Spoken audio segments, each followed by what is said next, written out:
পার্লারেও রেজার দিয়ে আইব্রো করে দেয়া হচ্ছে। কেন সুতো দিয়ে করবে না কেন? আমার চোখের প্রবলেম তো পার্লারেও রেজার দিয়ে আইব্রো করা হয়? এই একটা মানুষই আছে যে আইব্রো করে রেজার দিয়ে, আর কাউকেই করানো হয় না। তাও রেজারটা কি ছিল না আমাদের খুঁজে পাচ্ছি না। অনেক রেজার আছে ঘরে, তাও খুঁজে পাচ্ছি না। রেজারটা নিজেই কিনে নিয়ে আসলো, নিয়ে এসে দিয়েছে আমার হাতে যে আইব্রো করে দাও।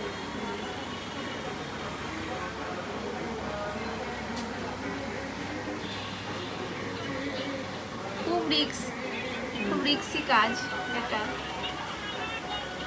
তোমরা কেউ বাড়িতে ট্রাই করবে না কিন্তু, কেননা লোমের গ্রোথ কিন্তু মোটা হয়ে যায় এটা করলে। কিন্তু এই বোনের যেহেতু চোখের প্রবলেম, আইব্রো সুতো দিয়ে টানলে চোখে একটা প্রবলেম হয়, ব্যথা লাগে প্রচণ্ড। অনেক বুঝিয়েছি আমরা, তবুও বুঝিয়ে মানে পারেনি যে তবুও সুতো দিয়ে করবেই না, ভীষণ ব্যথা লাগে। আর চোখে যেহেতু প্রচণ্ড প্রবলেম আছে, যার জন্য এই রেজারটা দিয়ে করাতে হচ্ছে।